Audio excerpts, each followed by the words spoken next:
15 ans en route vers une autre école, d'autres exigences. Je vais m'entraîner à l'école Torino. C'est une passion. Il y a une vache karting et devant, on s'entraîne à faire les gestes qu'il faut faire devant la vraie vache. Dans les Landes, il y a 2 écoles pour initier les futurs rois de l'arène aux règles de l'art, les techniques difficiles de l'écart, la feinte ou le saut. L'école officielle de la Fédération française de la course landaise, destinée aux jeunes adultes. Elle est dirigée par Didier Borde. Et puis celle officieuse d'Alain Laborde, qui forme les adolescents à l'image de Nicolas Comarieux.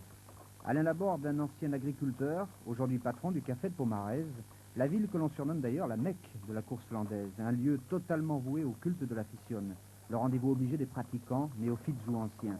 Un gardien du temple, mais pas seulement. Alain Laborde, le professeur, dans ses œuvres.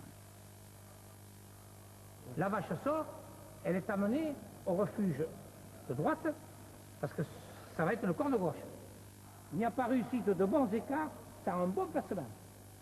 Et le placement se fait en fonction du départ de la bête. Ou lâcher en dedans, ou lâcher en dehors. Ça, il faudra vous en rappeler toute votre vie. Allez, c'est compris? On y va. Allez, allez, venez.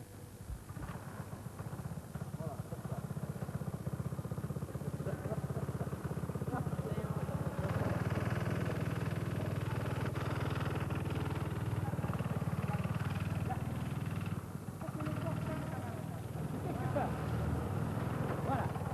Tu ne tournes pas assez vite là, hein? Tu ne donnes pas le coup de rien en tournant. Allez, tu as perdu 2 écarts. C'est le bon. Là, c'est le bon.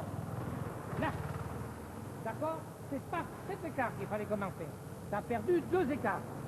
On attaque à fond. Allez. On attaque. Et on tourne vite. Là.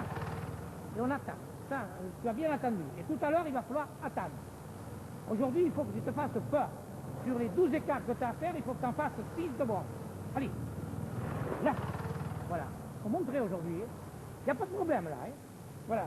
On ne peut pas tout réussir. Il faut réussir un bon pourcentage. Allez. On attend, on se fait peur.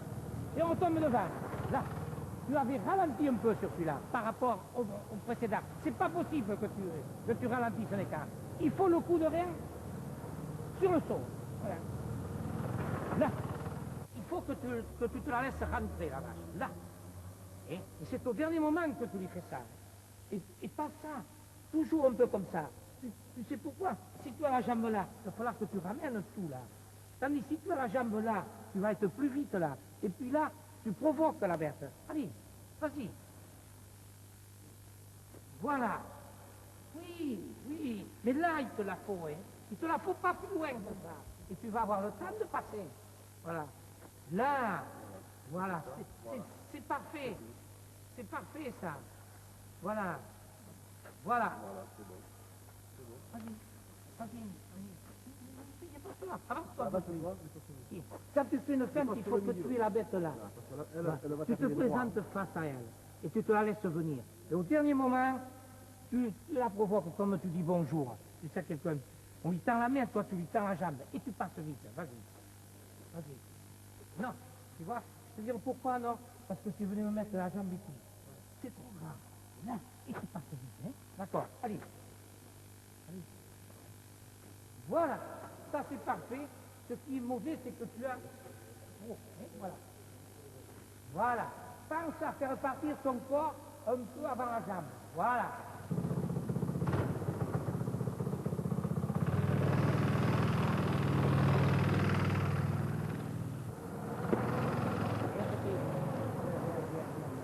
Allez Nico, on s'approche.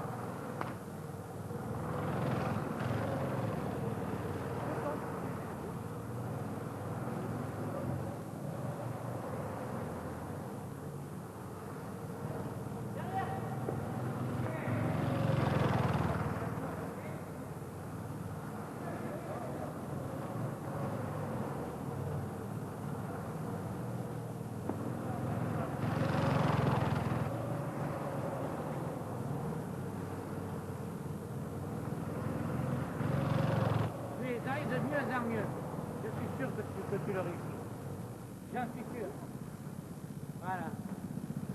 Je suis sûr que tu le réussis. Allez, je vais me mettre un endroit. Allez.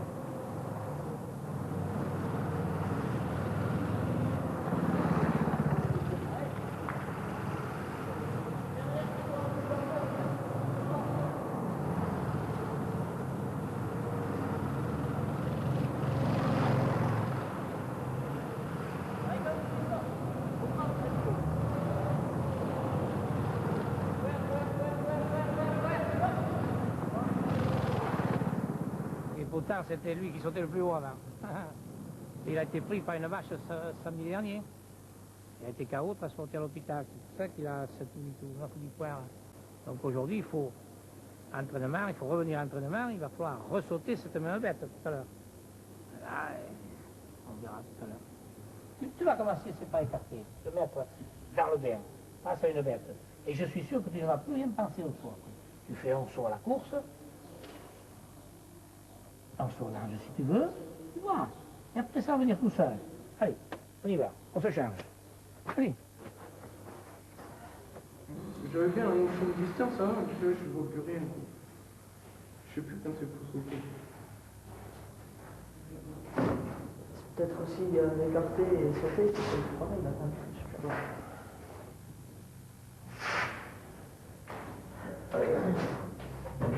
Dans l'ambiance, ça va aller après.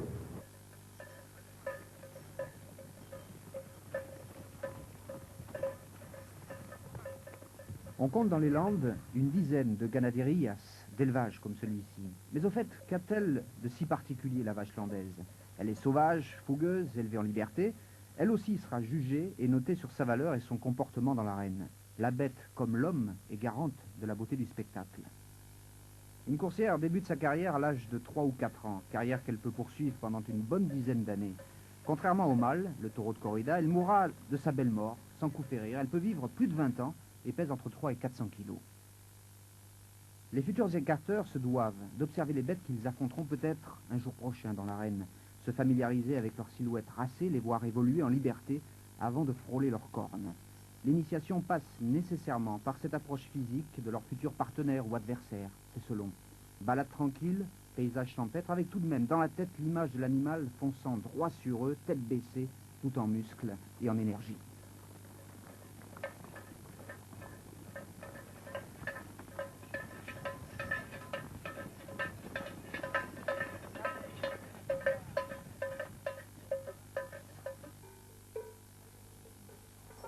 Et comment on devient un grand écarteur? Ça, il faut d'abord apprendre à écarter. Et toi, des fois, c'est comme un tabac.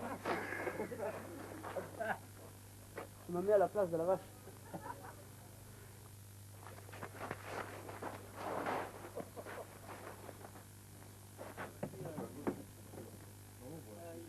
Et vous avez peur quand vous mettez devant la vache? Ça dépend des vaches.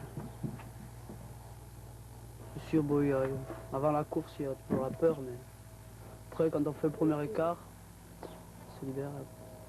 Si les vaches elles sont jolies, ça va. Après, quand il y a les vaches plus sérieuses, on commence à avoir peur un peu.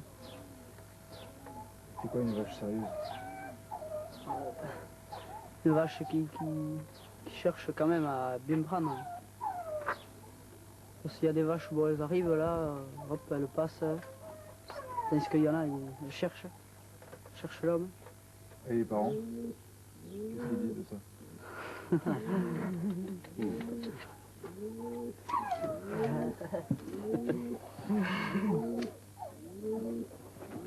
Je pensais que ça allait lui faire un petit peu peur, mais...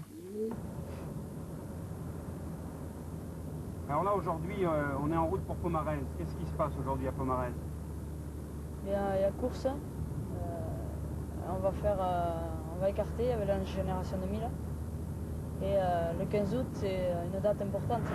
On passe en plus à Pomarez. La mecque de la course landaise, c'est...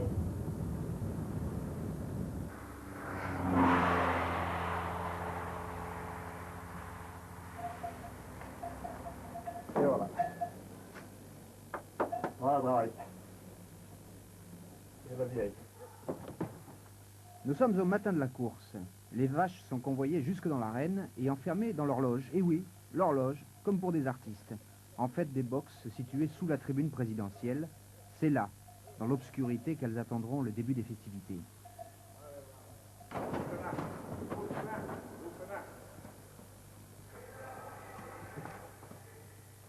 La porte se referme. Dans quelques heures, elles jailliront dans l'arène, dans la lumière, les clameurs et la musique.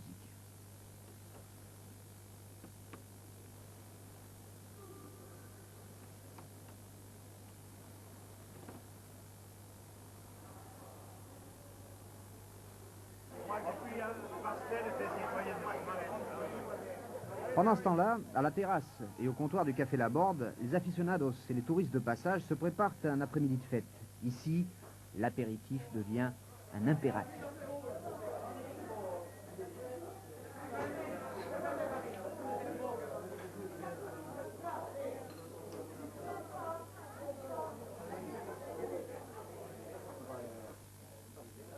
À quelques kilomètres de là, comme la tradition l'exige, les écarteurs, sauteurs, entraîneurs et les cordiers prennent leur repas à la même table. Tous appartiennent à la même famille, qu'ils soient vedettes ou néophytes, jeunes ou vieux.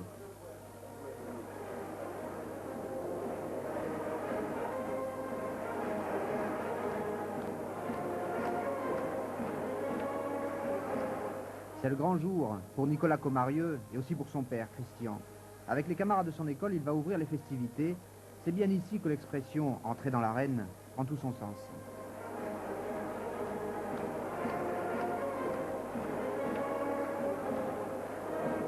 Le Paseo, ou défilé des écarteurs, au son de la marche casérienne, la cérémonie peut commencer.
Et oui, les choses sérieuses peuvent désormais commencer. Après les Benjamins, c'est au tour des seniors de faire le spectacle. Aujourd'hui, la quadrilla de Jean-Pierre Rachou.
La fête continue. Les aficionados se retrouvent dans la fraîcheur du café pour commenter les exploits de l'après-midi. Pas question de rentrer chez soi sans savourer et partager jusqu'au bout les plaisirs de la course landaise.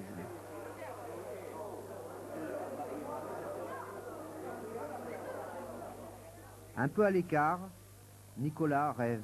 Il rêve sans doute à sa carrière de futur champion. Jean-Pierre Pachot, vous écartez depuis combien de temps? Oh, ça fait exactement 20 ans cette année que j'écarte et ça commence à faire un bail. Alors ça, c'est la salle des trophées. Voilà, je mets toutes mes coupes ici. Il doit y en avoir 250 ou 300 peut-être. Alors, celles que je préfère, elles sont accrochées au mur là-bas. C'est pas des coupes, mais c'est mes titres de champion de France. Quel plaisir vous trouvez-vous à vous mettre devant une vache comme ça et au dernier moment d'esquiver? Pourquoi vous faites ça? C'est un peu de génération en génération. Mon père était écarteur, mes oncles étaient écarteurs, j'ai des cousins qui sont écarteurs. On est bien dans l'arène, pour tout. On prend du plaisir à écarter, à faire plaisir aux gens qui sont en haut. Je ne sais pas comment vous dire, on est connu de beaucoup de gens, on est aimé de beaucoup de gens, on gagne quelques sous, autrement on ne le ferait pas. Quelques sous? C'est une belle maison quand même. Il faut écarter plusieurs fois, et plusieurs saisons.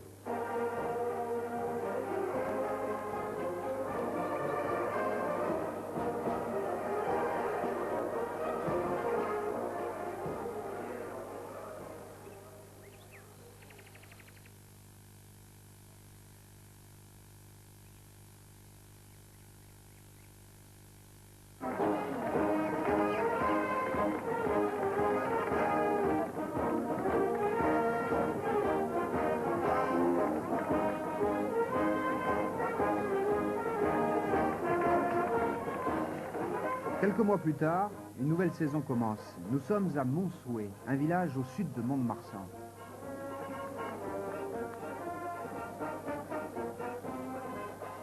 En piste, la quadrilla Didier Borde.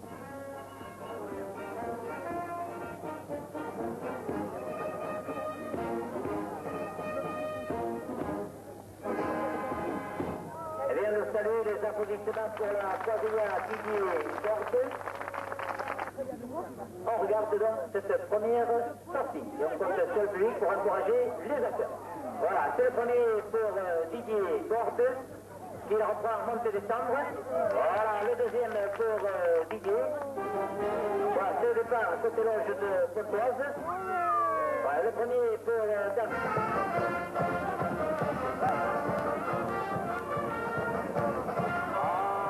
décidément, un numéro 6 pour on voit que ne veut pas rire comme cette sortie de Marocain. L'écarteur le plus régulier. C'est parti. Ah, l'écart Hériguin. Amoloise, évidemment le moyen, Hériguin. C'est parti. Voilà, déterminé d'ailleurs par l'écarteur, et bien on peut rentrer Amoloise. Mais il semblerait que ce soit Hériguin, l'écarteur d'Ouga. Je rappelle, vainqueur du Boléro d'Argent 1995. Vous savez, ce Boléro qui est offert par l'amicale des clubs, à l'écarteur le plus régulier dans la saison.